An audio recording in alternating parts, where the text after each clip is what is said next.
Ladies and gentlemen, welcome to the Voice of Reason. My name is Andy Van Beber, and again, do not adjust your sets. That is not Sean Phillips down in the corner, but it is our Pike County prosecuting attorney and our second most frequent guest that we have next to Matthew Edelman, Mr. Alex Ellison. And of course, we are always joined by my man up in Chicago, Travis Kirkendall. Gentlemen, how are we doing this evening? Very good. Thank you. Pretty good. I'm excited to get into this episode. Yeah, so what we'll get into talking about some stuff, but we get all the good small talk out of the way. Counselor, congratulations on your victory in the August election. Decisive. I got 100% of the vote. Can you believe that? It was a tough race, huh? So does that say that is that saying that you're doing a job that nobody else wants to do, and it's a dirty job, and somebody's got to? Yes. It's a dirty job. Are you sure there was no? Are you sure there was no voter fraud? Was this a legitimate election? Well, seeing as how I got 100% of the vote, there was. I don't know. It sounds rigged, man. No, I don't know. Let me. Oh, but we're always glad when Alex can join us. Sean is so. Give a little background about Sean. Sean. I forgot to get the picture. I mean, I need to bring it up on our. I can show. I don't know if it'll show up on our. So Sean is working on a. Sean is working on a pay-per-view. I would say it's a pretty good size pay-per-view, wouldn't you, Travis? I mean, but he's. Yeah, it was a pretty legitimate. It was a pretty big deal. So Sean last week. I don't know, for those of you who are familiar with the comic world, this is a terrible way to show it. I should. But Sean got to interview the comic Cedric the Entertainer. Can't really see it there. But Sean, this is not a B-lister. That's an A-list comic. And Sean got to interview him at the live event they did last week. It was called Social Gloves. I believe the main event was, I can't remember who the two running backs were that boxed it out, but... It was Adrian Peterson and I can't remember the other name. Yeah, but Sean. Adrian Peterson, I guess, got knocked out. Yeah, and so Sean was part of the producing crew for that. He is tied up, and so we, as always, we want to promote Sean with the carte blanche that we give him, and we definitely do want him to. Succeed in that. And so, Travis and I, we've got pretty big shoulders. We can, carry the load, so. I guess we can take care of it. So, how was your weekend, Travis? It was pretty good. We kind of chilled out at home this weekend. I think I told you the weekend before was just crazy busy and we were just exhausted from it. So we made the decision to not do anything, and it was amazing. So it was nice, refreshing. It rained I'm not kidding when it said it rained. It poured all day Sunday. It was you saw the football game. The Chicago Bears, the Chicago Bears football game, and I am a closet Bears fan and Chiefs fan. And I had the Bears going. I had 4 games going just to watch. And the Bears game, I mean, it would show every time that Justin Fields would take his helmet off, just like this cascade of water would come off of his helmet. And it was just unbelievable. Yeah. But I don't know how they didn't cancel that game. I mean, the rain was just ridiculous. Oh, it looked like it was raining sideways. But yeah, we had a busy weekend. Let's see. Friday night, my son tested positive for COVID. That was fun. But he tested last night. He tested negative last night, so he was able to go back to school, which they're not really going by anything anymore. Saturday, we had our sixth event of the year. This Friday will be our last event of the year, so moderately mild. We're actually going to be doing for those of you in the Pike County area, the YMCA annual fundraiser will be going on this Saturday from 5:30 to 10. and yours truly will be the DJ. I can't say that I'm in agreement with the musical theme. It is country western, which is like nails down the old chalkboard for me. So the the organizer who I've never worked with before, she's like, I want 100% country music, just not even the new country, because the new country's like rap or something. And I was like, okay. So we dug back deep into the vault, and I dug out a bunch of. So we're good. Alex, how was your weekend? It was good. Actually, if you don't know my brother Zach, he's a golf course superintendent at a country club in St. Louis, and his course hosted a senior PGA tournament. Nice. And so, what course is it? He's at Norwood Hills. It's in Ferguson. Pretty ritzy country club. Wait. You just said two words that don't belong together: ritzy and Ferguson. Yeah. Well, most of Ferguson is actually pretty nice. Yeah. And this is the part that doesn't have all the Jersey barriers on the streets. Right? Yes. Yeah. That. And this is, this country club is from like the early 1900s when Ferguson was the hip new suburb. Yeah. So, but it was cool. I got to he really kind of pulled out all the stops for us. He got us kind of VIP passes, and we got to park real close to everything, and so who was had a private area. So. Who was the biggest name that you got to see? Well, John Daly is like the big. Hell yes! That guy's awesome. People from St. Louis love John Daly.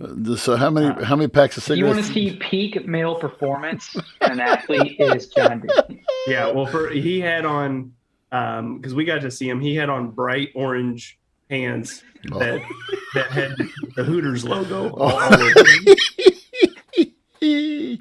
Oh my gosh, awesome, that man. guy! Yeah. Oh my goodness. Well, it's But good. yeah, they had a lot of big names. It was a good tournament. I have on my Facebook like my reels. I follow PGA stuff just for the fact that they show more John Daly stuff than they do anything else, and he's like out golfing with these guys, and they're teeing off on a can of Michelob, and he's like, now the key is that your stroke should be clean enough that you shouldn't even have to hit the beer. And these guys are like taking the top, and he's like, you're ruining it. Stop it. You're ruining the beer. So, hello. Craig McGuire says, hello, sugar. Hello, sugar.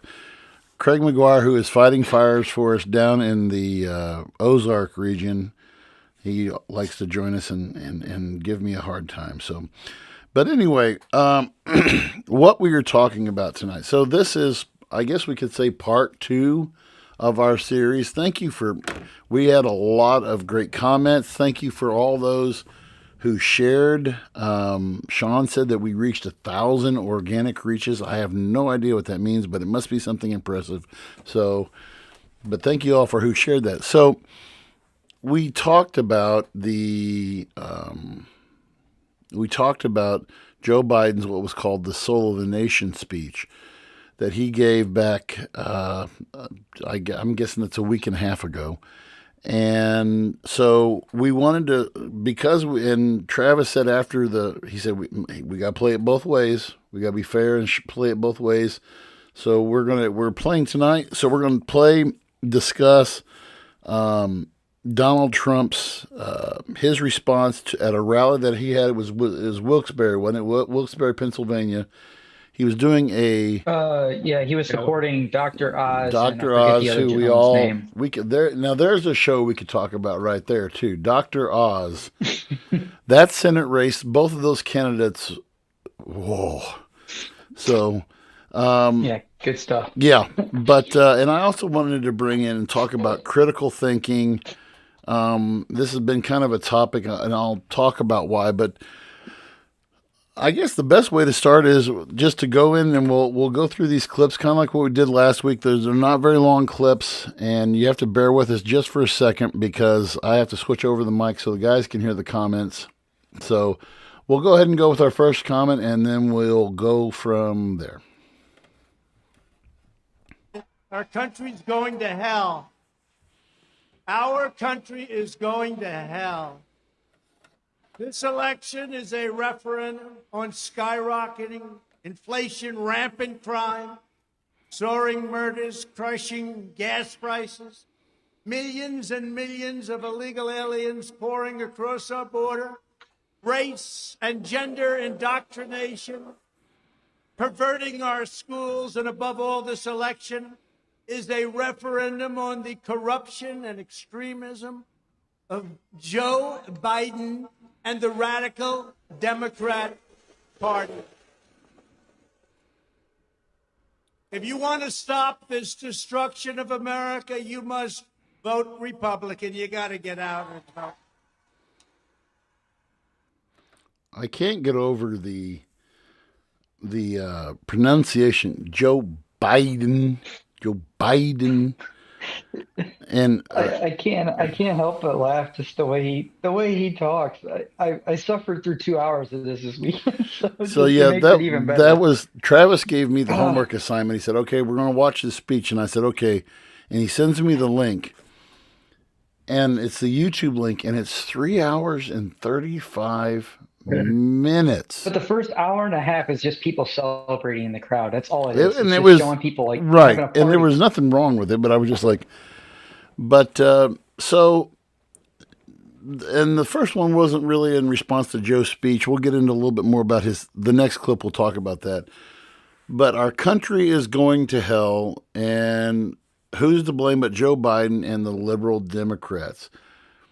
Part of this whole speech series that we're doing is about, okay, part of the problem with America is this divisive spirit that we have.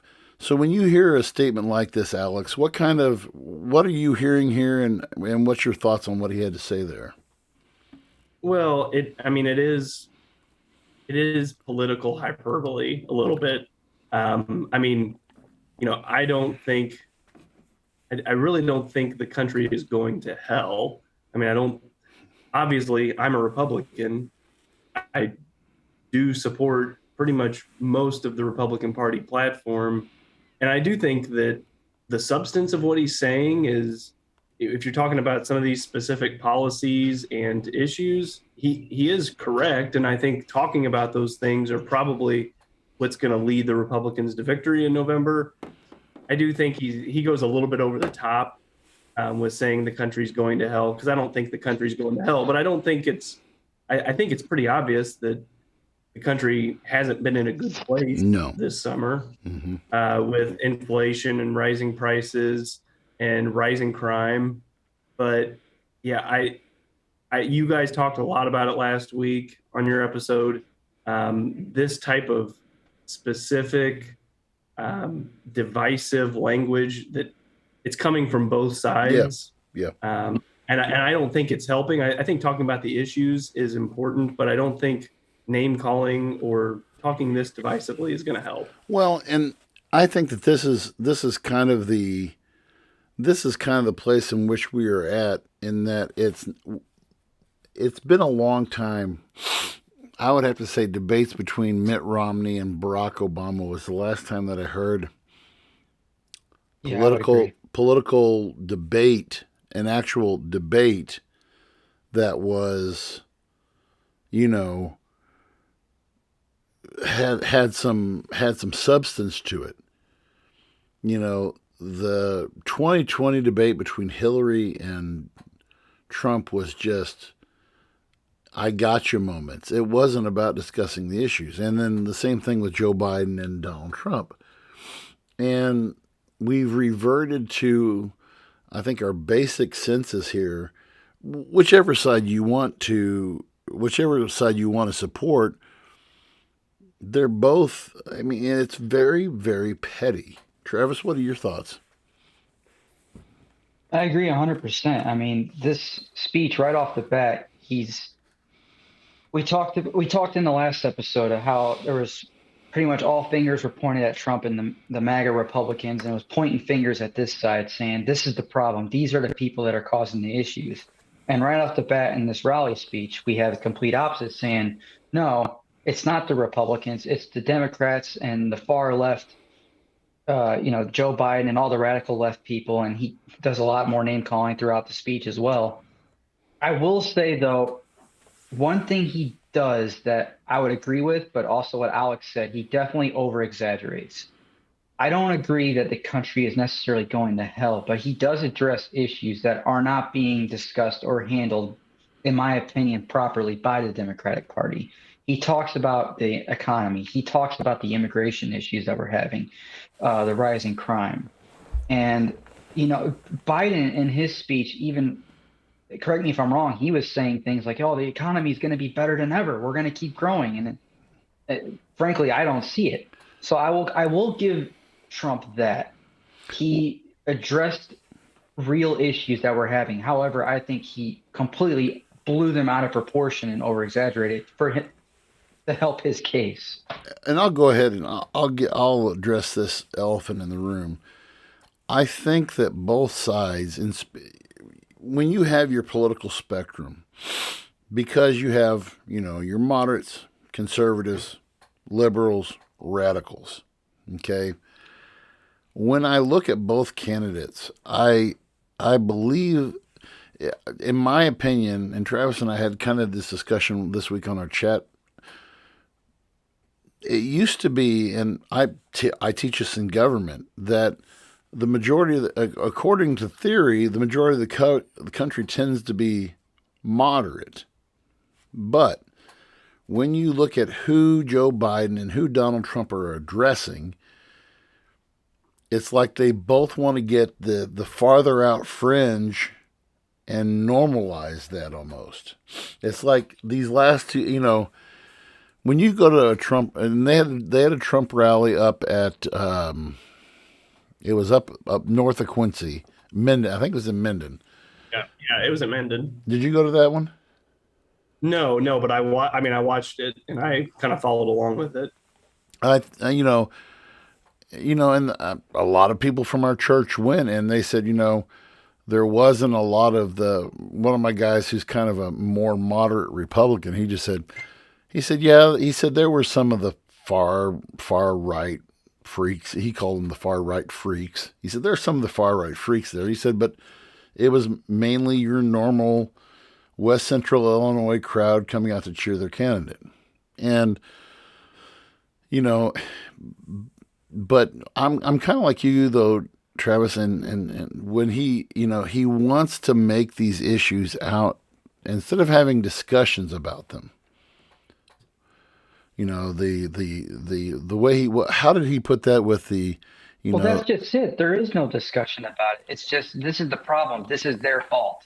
But he was talking about like the education in the school and I forgot the terminology that he used, but I was just like, that's a bit, you're making it sound like it's happening in every school, or it's, we're transforming all of our students into these little liberal robots, which we're not, we have good at, for the most part, I don't know, schools are working really hard to employ quality teachers. And I can say this about Clopton and Bowling Green in Louisiana.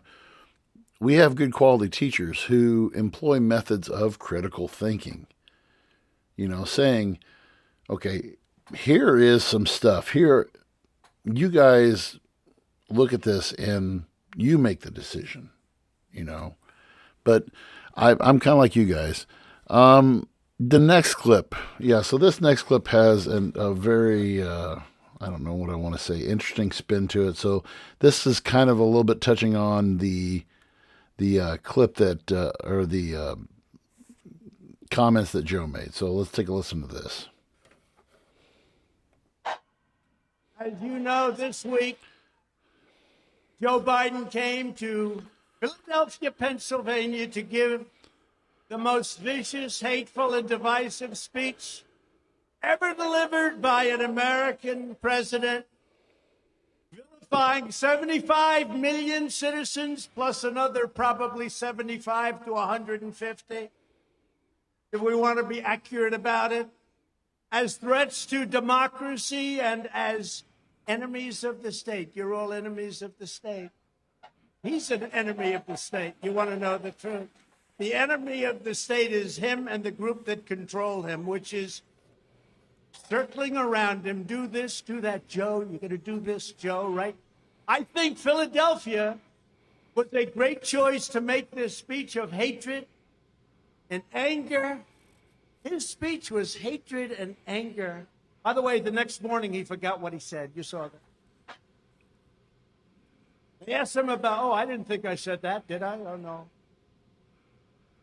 You like the red lighting behind him like the devil. God. Yeah, how do you like that red lighting? It's like the devil. I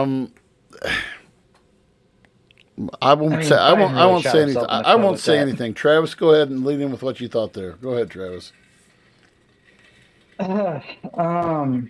Again, very over exaggerated, very theatrical, very over the top deliverance there by Trump as always.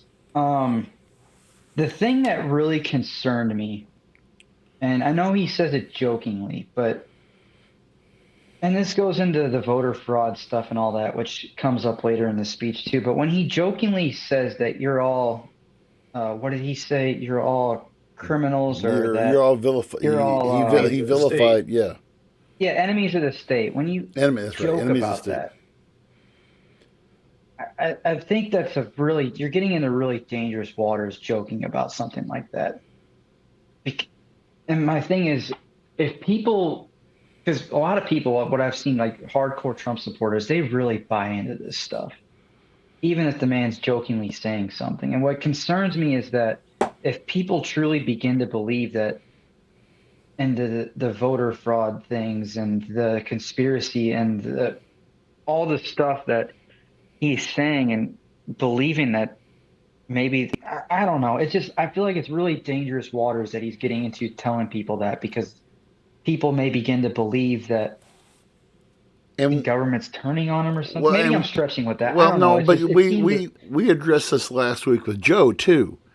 With the same comment when Joe said the MAGA Republicans are the same thing. Yeah, you're right.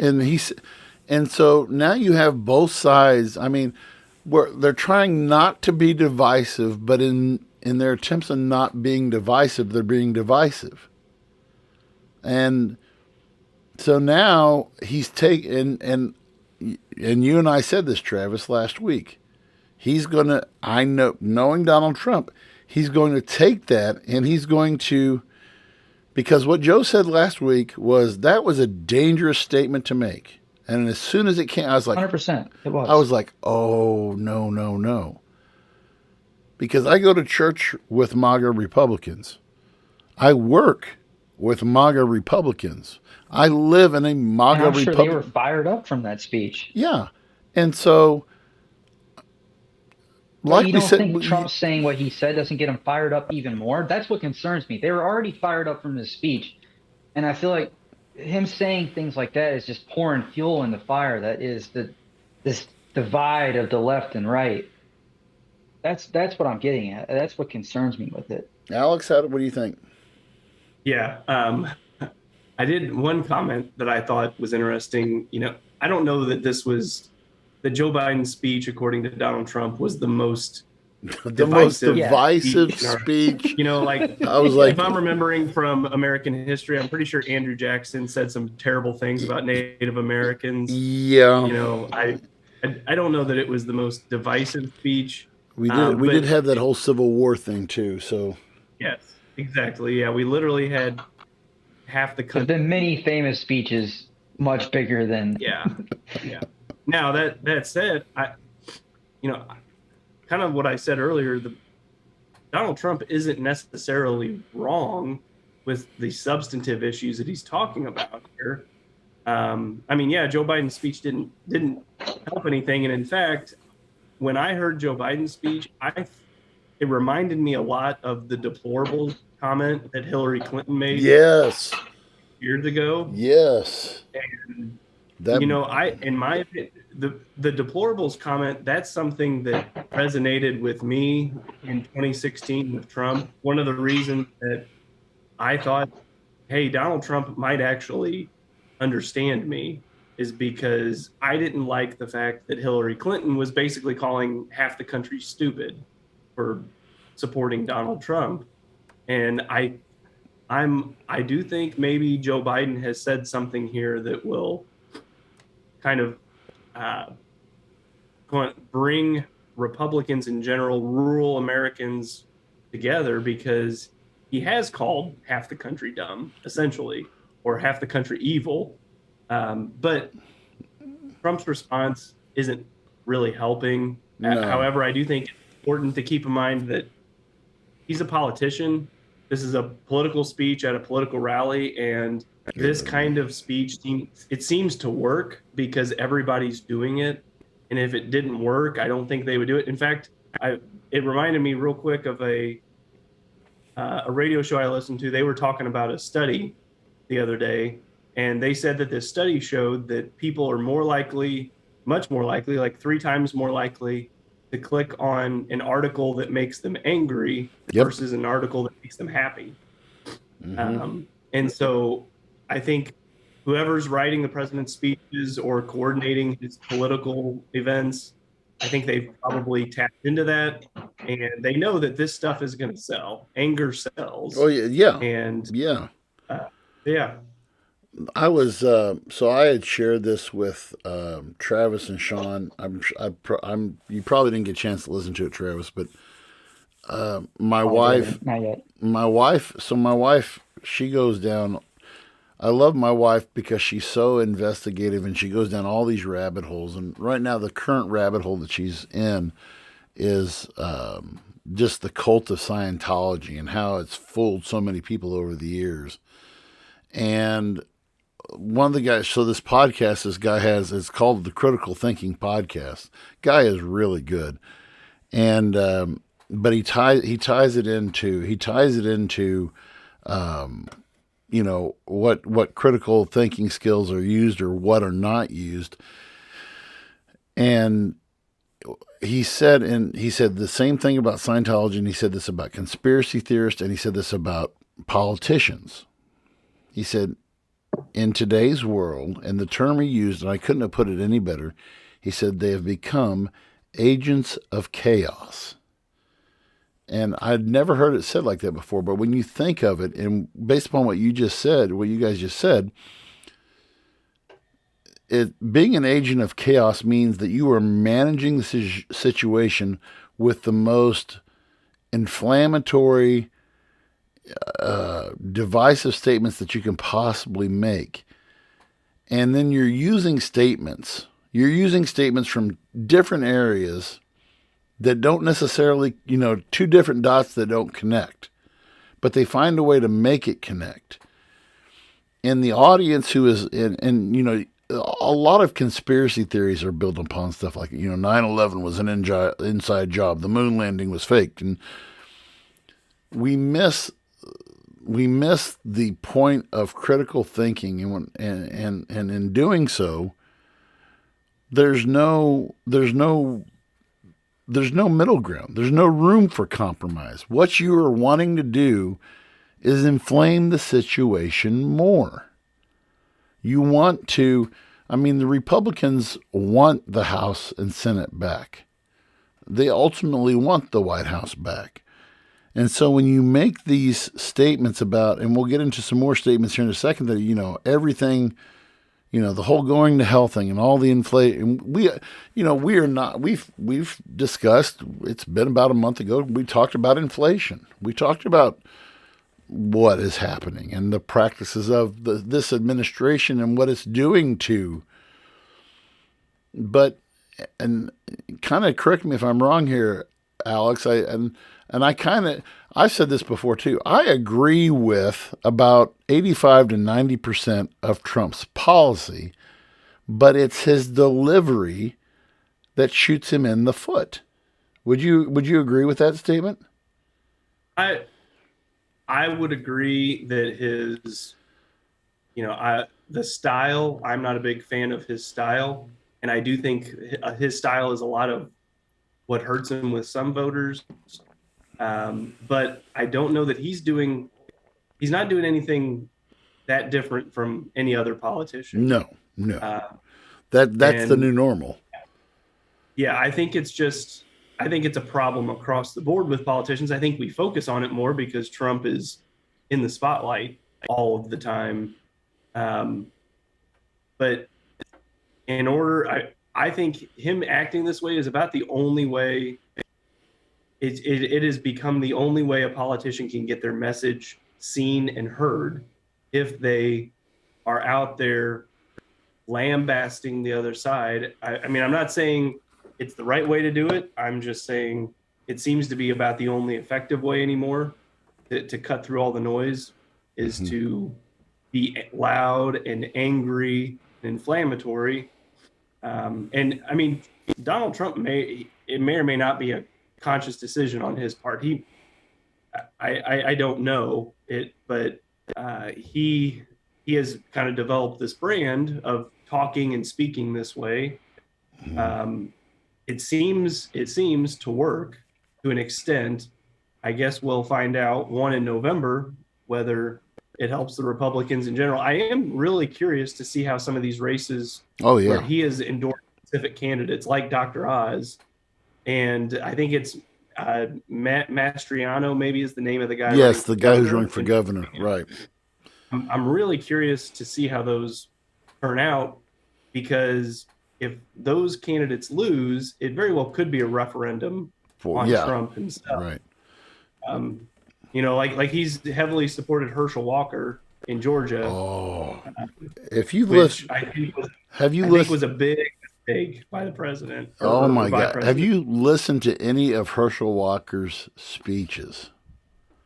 Yes. That Herschel Walker, for those you young kids out there, Herschel Walker was one of the few professional football players who made the transition from the USFL into the NFL, and he was actually good at it. And now, just listen to some of his speeches are painful. You're like, yep, post-concussion syndrome is really sitting in with this guy. So, but all right, let's go to the next clip here.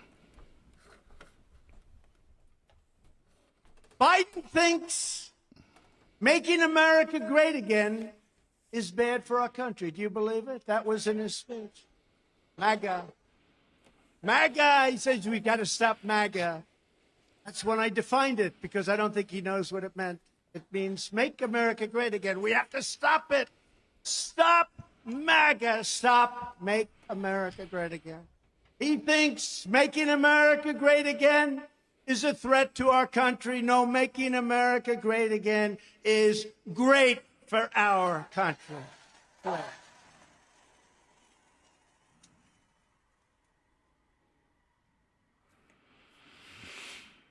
There's only one party that's waging war on American democracy by censoring free speech, criminalizing dissent. You see that happening. Disarming law-abiding citizens, issuing lawless mandates and unconstitutional orders, imprisoning political protesters. That's what they're doing. Rigging elections, weaponizing the Justice Department and the FBI like never, ever before.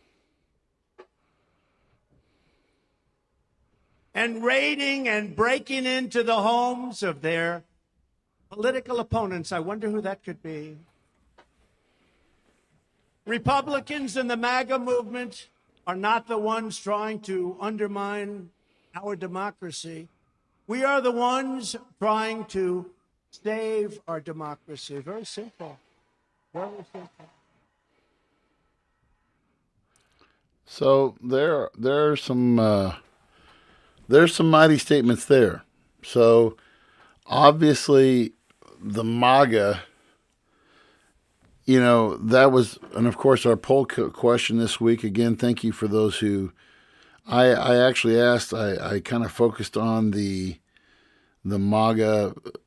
The poll question I asked, in your opinion, common to what what would it take to reach Donald Trump's goal of making America great again? The choices I gave: bring jobs to America, protect our borders, promote equality for all, promote open discussion and respect for other ideals. So, bring jobs to America is 23%, protect our borders 0%, promote equality for all 46%, and promote open discussion and respect for others' ideals 31%. Thank you for all who voted in this week's poll. But, you know, I think the big thing that with that the phrase "Make America Great Again" that probably rubs Democrats raw, and that statement alone is a divisive statement for some people, because it is it's implying that America had been great at one time.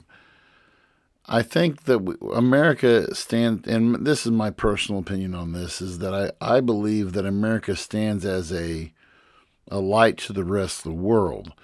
We have many flaws. We have many imperfections. We have been through periods of civil unrest, from civil rights, from the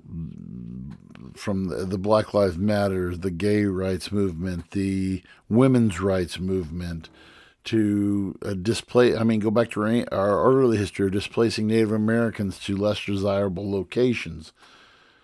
But his response was, though, that, again, saying we've got to get rid, Joe Biden didn't quite say, like we said all along, putting it over the top. But I think that the idea, again, is, it's a political statement. It's a nationalistic statement, but I don't know. What do you guys think? Well, I think Alex made a good point too. It's a brand. It's pretty much its own brand at this point. And I think he made a good statement too, where he said people associate it with the fact that they believed America was great at once, and some people didn't agree with how America was ran at the time. And so I think it's just another way to fuel fire to the other side. And that's just my thought on it. But one thing he goes back to he makes the statements regarding, criminalizing dissent, disarming law-abiding citizen, on and on, rigging elections. It really makes me wonder. There's a lot of more people than I realized that really believe the elections were rigged, or that something was wrong with the elections. I think there's more people than I think originally realized in our previous conversation, and it makes me wonder, like, did we miss something? Like, are we wrong about this? And because Alex, you were on that episode, right, when we talked about the elections? Like, are we missing something here? Do we not do enough research on this? Are we misinformed? Like, what is this? Like, because so many people it's like they're just believing what they're told, or maybe they have data we don't have on this. Like, yeah, how is this still a thing? I think it's, I will say I haven't seen any, who knows, maybe I'm not looking in the right places. I haven't seen anything that suggests to me the election was stolen or rigged. I even watched both of Mike Lindell's, the My Pillow guys documentaries about the election, just to see, and there was a lot of very convoluted math, weird graphs. Was that the 2000 Mules one? Yeah. No, I think that was Dinesh D'Souza's. Oh, that's right. Dinesh D'Souza. Right. Yeah, I can't remember what Mike Lindell's documentary was called, but I watched. I think he had one, and then he had a follow-up one, and I watched those two. I didn't see anything that convinced me. There was maybe some weird stuff, but nothing that would convince me that 7 million votes were tampered with in some way.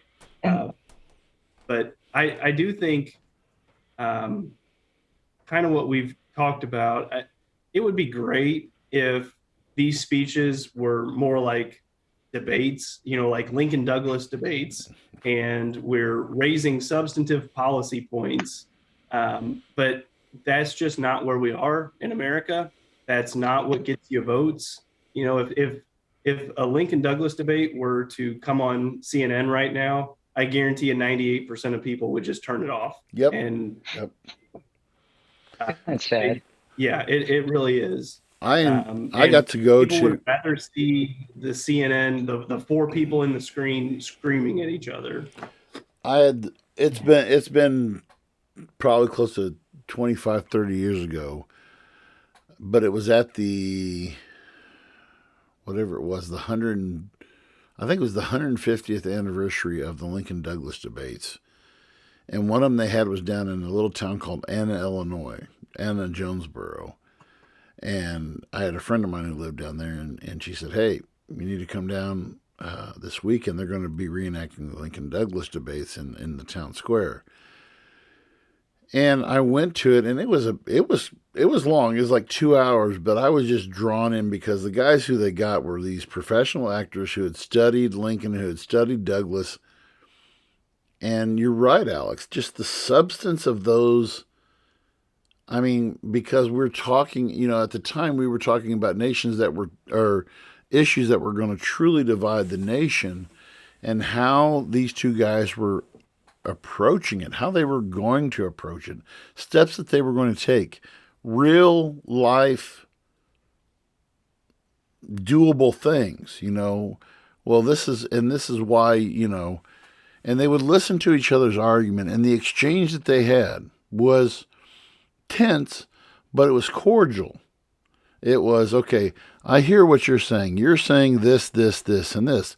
Well, I will counter then. I believe that this, and this.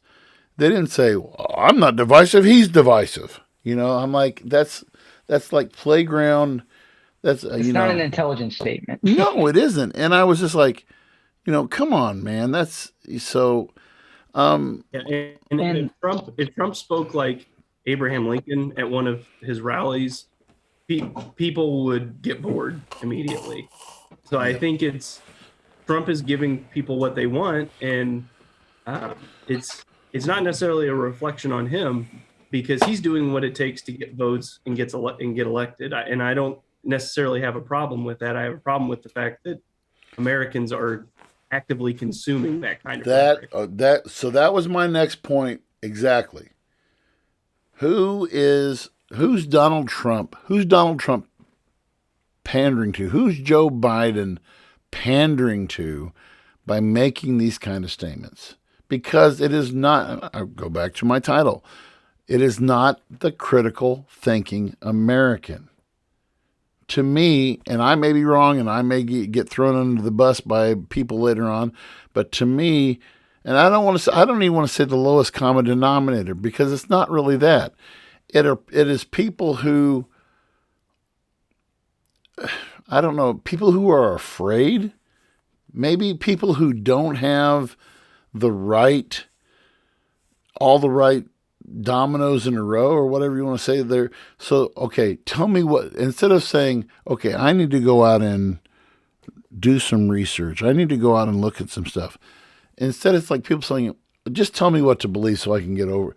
It's like, you guys were in classes that I taught. There were those students in there who would just say, like I've got a government test tomorrow, and the kids, I'm trying to manipulate critical thinking while we're going over a study guide. And the answer, will you just tell us what the answer is so I can just write it down? There's no thinking behind that. It is, tell me what to believe. Tell me what I need to know so I can, instead of putting investigative thought into it,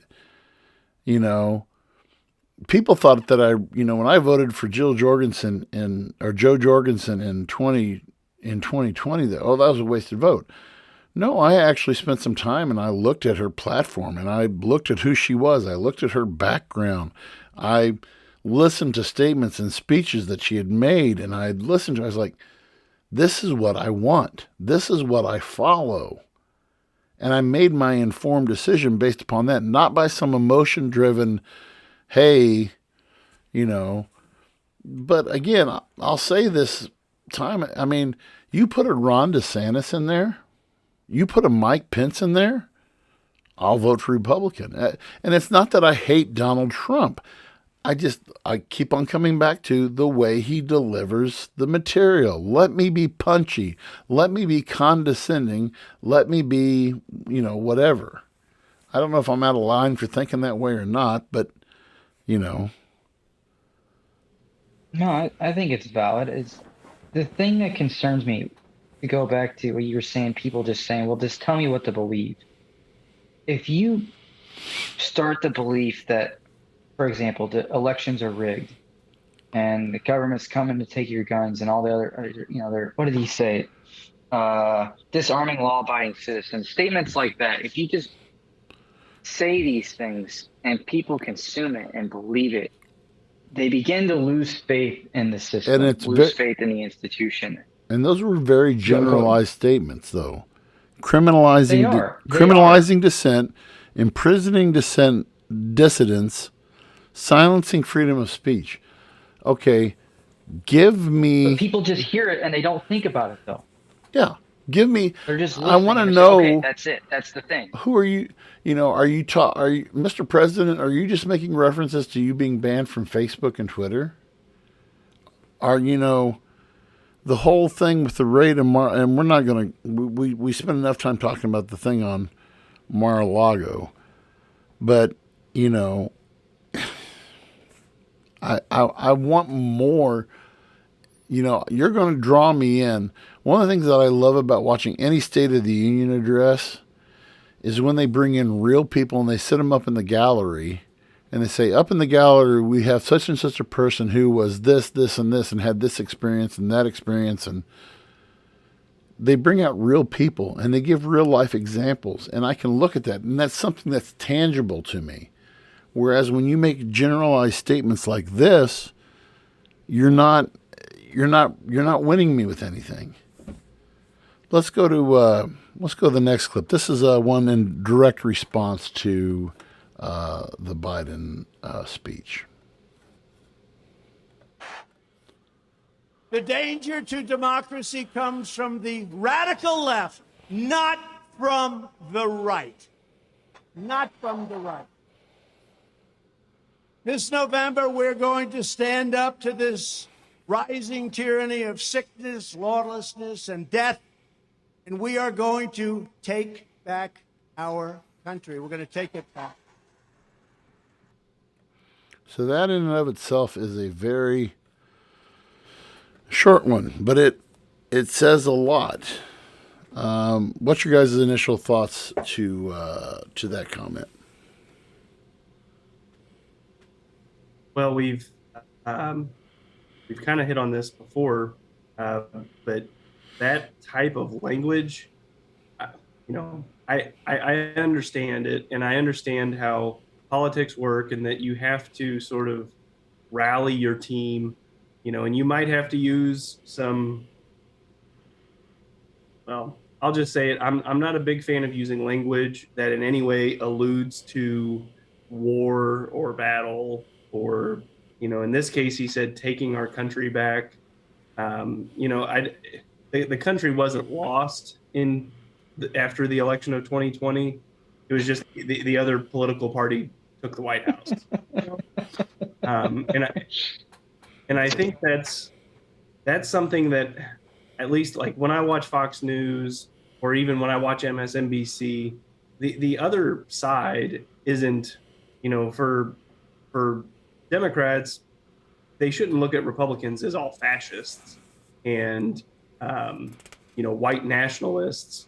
And the same thing, Republicans shouldn't look at Democrats as all communists and people that want to turn America into, Sweden.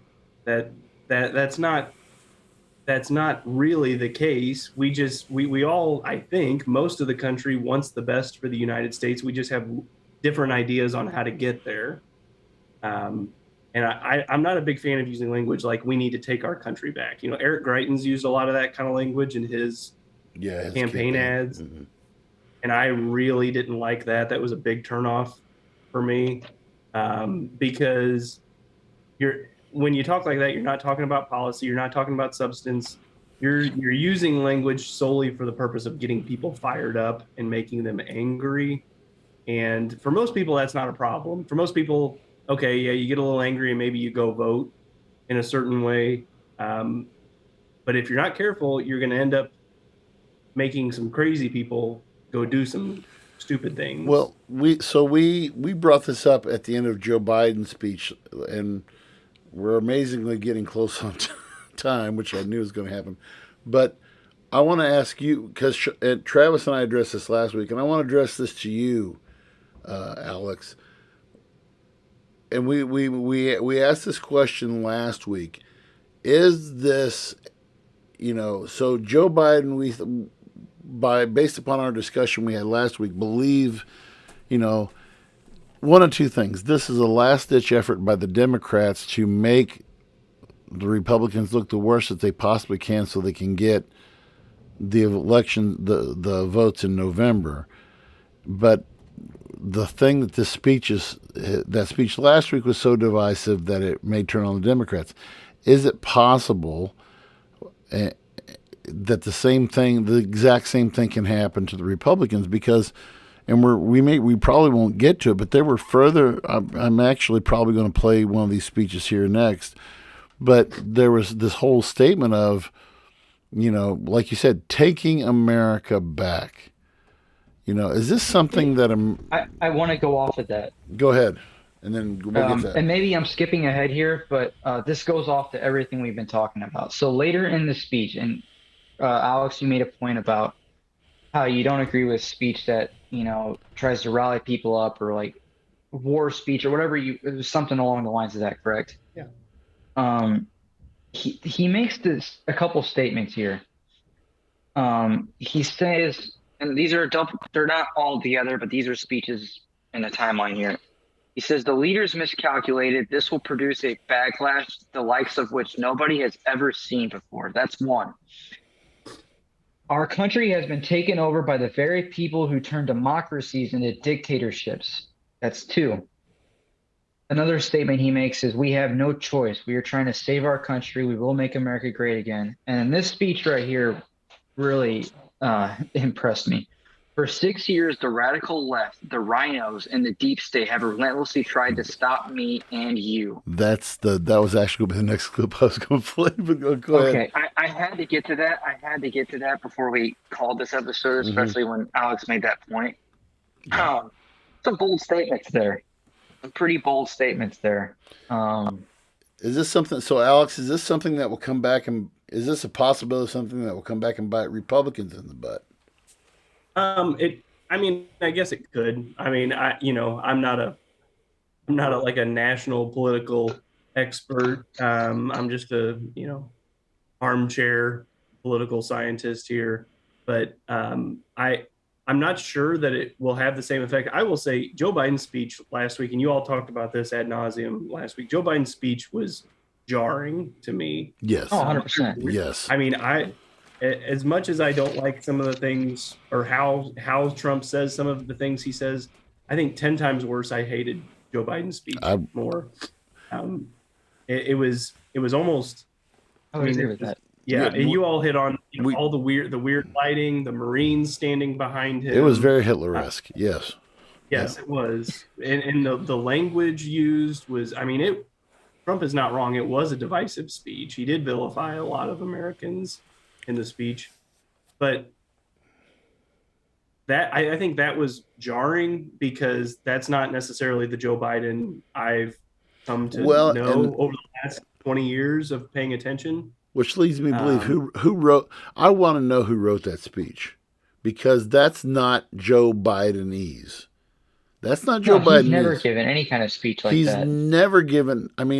There's somebody deep within the party, whether it's. It could have been something as simple as Kamala. It could have been, but that's not Joe Biden language. I've always said this. Deep state. Whenever I talk about my students who plagiarize on papers, it's like, man, I know when it's not your writing, because I've read your writing before. And it's the same thing with Joe. I've been watching Joe since he was a senator from Connecticut way back in the day, and Joe Biden has always been known as the peacemaker, the compromiser, the mediator.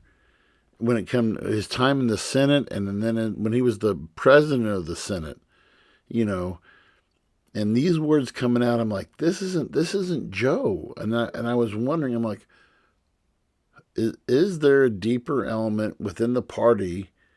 I know when I will say this, I may not agree with Donald Trump, but when Donald Trump says something, he's got recommendations that his advisors make to him, but a lot of the stuff that he gives is what Donald Trump truly believes. He's not reading a teleprompter at those rallies. Yeah. Well, let's go ahead and go to that clip. I want to get to that clip that you just mentioned, Travis. I think this is the right one. So let's go ahead. We'll go to this clip and we'll see what we can come up with here. Never been a period of time, both before COVID, or the China virus, as we say, and after COVID. From that moment on, I became the enemy of the Washington swamp. For 6 years, the radical Democrat Party, the rhinos, the media, and the deep state have tried relentlessly to stop me and you. First, they fabricated the Russia scam. You saw it was a total fabrication. Now they all admit it. Then we had impeachment hoax number 1. Impeachment hoax number 2, and now these same exact people at Justice and the FBI, the same people, along with outside scum, are at it again with the horrific raid of my home. They just go on, and they have to be stopped. We have to spend time on our country, not on defending ourselves against scams. That last statement is probably the one thing out of the whole thing that I'll agree with.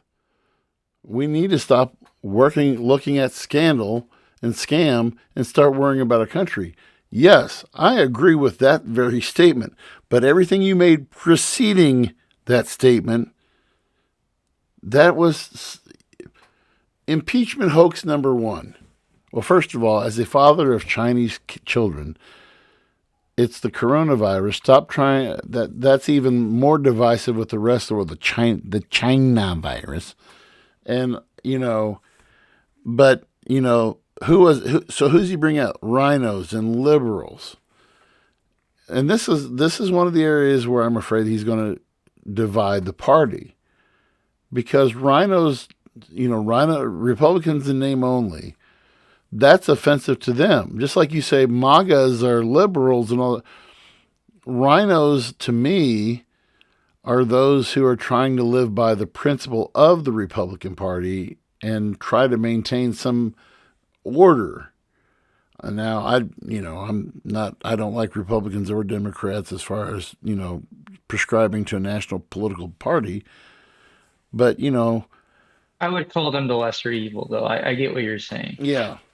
And then the impeachment hoaxes. Okay. Impeachment hoax number 1 was a witch hunt. The whole Ukraine thing, when the director of the FBI comes out and says there's no collusion. Okay. That's pretty solid. But if you accept that, Mr. President, then you have to accept part 2, when your Georgia Secretary of State and all these Republican states say this was a straight up election. It's like you can't say you can have it both ways. So, but go ahead with what do you guys think there? I saw both of you guys smirking at different parts of that. Alex? Yeah, I mean, you hit on a lot of it. With the China virus, the impeachment hoax, that was he kind of those are things that he's thrown out there before. That style of speaking, that's exactly how he talks. He talks in big speeches. I'm not necessarily a fan of the style, and I I know we keep coming back to it, but I wish that rallies and speeches weren't about that kind of stuff, because that kind of stuff doesn't mean anything.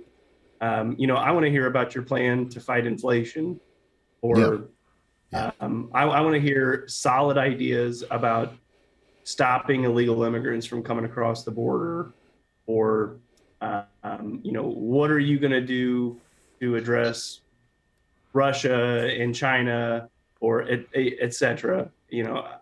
I don't need to know, especially I definitely don't need to know about the raid on your house in Mar-a-Lago. I don't need to know about the impeachments that happened that failed. I mean, they failed. Keep that in mind. You didn't actually get convicted, and they happened 2 years ago. I'm kind of past that. I don't Yep. need to hear about that. Yep. But that is kind of on brand for Donald Trump at this point. And the problem is, like we've said, it's what his voters want. It's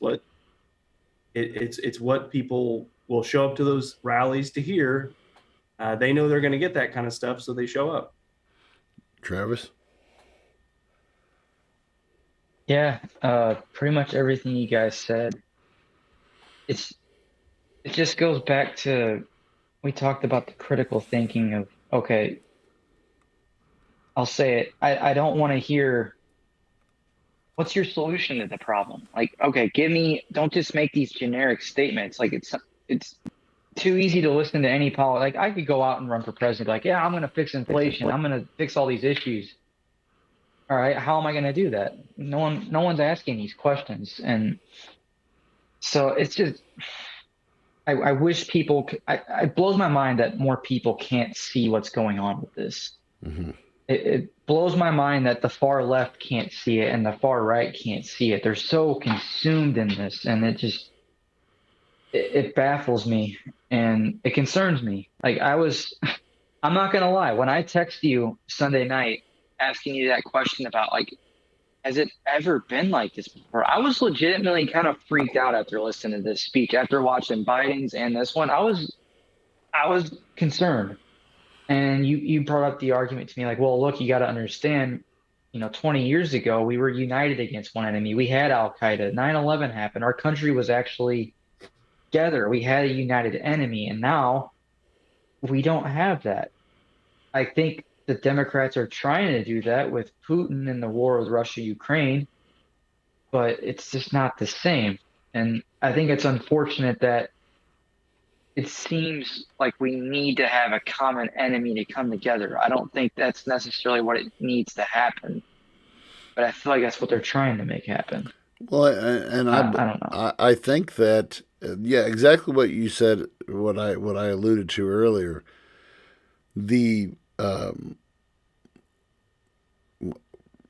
You also have to look back at 2001, and again, I bounce a lot of stuff off my wife when it comes to topics like this, and she pointed out a few things, and my wife, the researcher.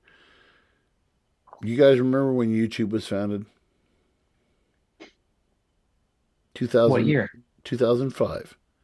Do you know when the first social media site, maybe you guys used it, maybe MySpace, was founded in 2008? Okay, that's the year that Obama was elected. Social media was not a thing prior to 2008. I think that plays a big part in a lot of this. Enter Facebook in 2009. All right. 2009 was the game changer year. Up until this time, what you had your firebranders. Okay, these guys who came out and just lit and stoked the fires. Two names that come to mind: Rush Limbaugh and Michael Savage. These guys, Michael Savage ran late night radio on a lot of conservative radio stations until he started slamming George Bush. And then a lot of these guys dropped him. Michael Savage was just that. You had Rush Limbaugh, who made his claim to fame during the Clinton years. Don Imus, who used to have a regular show on MSNBC. It was a nationally syndicated radio show until he stuck his foot in his mouth when he called the basketball players from Rutgers University, the female basketball players, a bunch of nappy-headed hoes. And these guys, these were the guys who were, but again, the people who listened to Michael Savage and Rush Limbaugh and Don Imus, and, these are the guys on the fringe. These are the people who are did you hear what Rush said? Well, now enter in the 2000 teens. When Facebook, when YouTube, when these things are going great balls of fire, this is where, and we've used countless stuff from various survey sites that have said, what is your primary source of news? And it's either Facebook or stuff like InfoWars, Twitter. or what? Oh God, InfoWars. Yeah, Twitter. Twitter. People don't. And it was refreshing to me the other day, and I'll thank one of my students, their parents who have been in the community of Clopton for a while. They started sending me their used, day-old versions of the Wall Street Journal, which is the first time that I have touched a newspaper. I'm not going to lie. Probably the first, outside of like your local Pike County, whatever, or People's Tribune, but the first real national newspaper that I have actually opened up and read since 2016, And it's amazing when you read some of these guys present, and it's not just with the Wall Street Journal.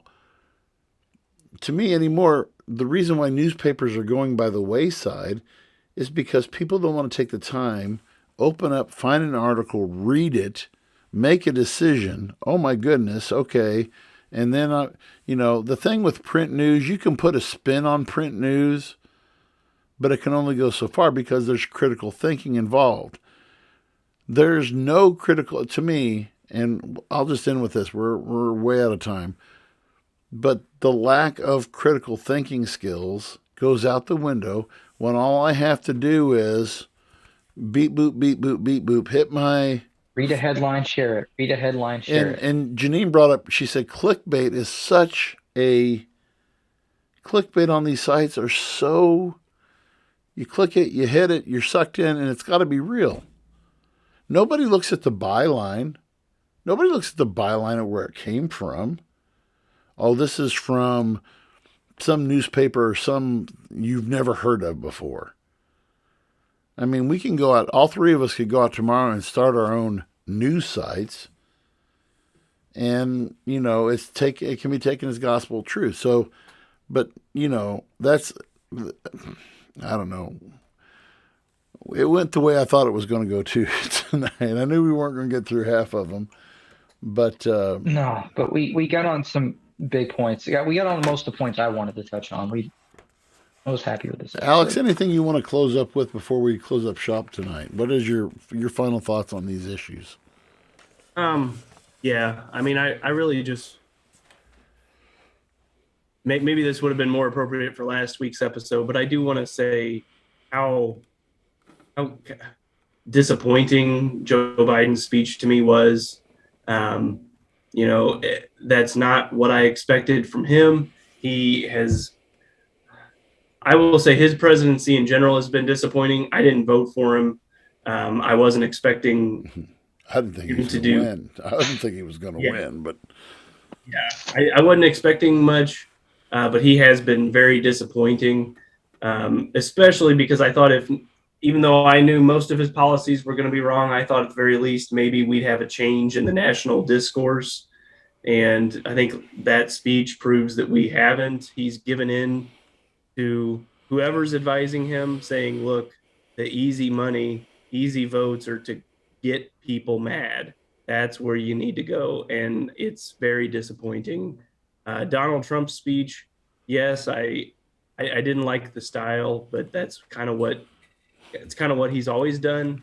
and it's worked for him in the past, so I don't see why he'd stop now. But Joe Biden's speech, there was so many things wrong with it.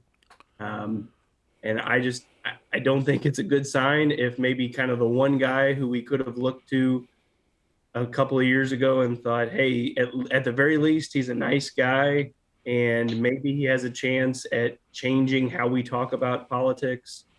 If that guy's going down this hole, then I don't know. Maybe this type of politics is just here to stay. Yeah. Travis, any parting words? My parting words would be, and I'm sure when the elections come closer, I'm sure we'll have an episode talking about candidates and all that stuff in general.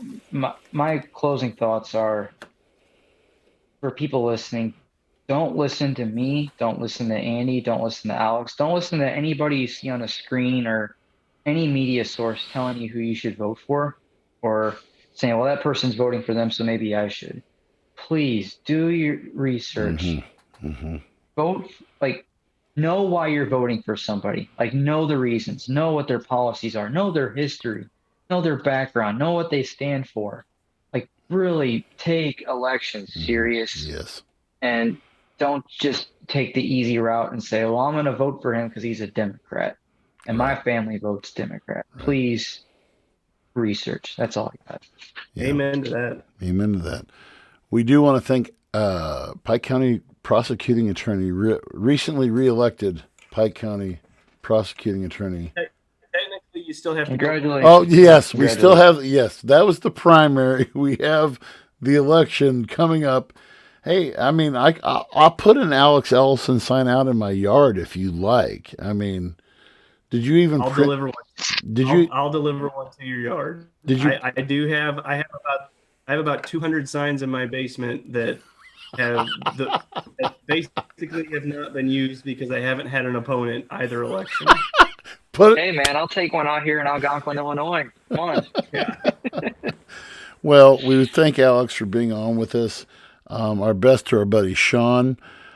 Please be watching our Facebook page. I haven't talked with Travis yet. We may be doing another Tuesday show next week, and I'll explain to Travis a little bit what that's about.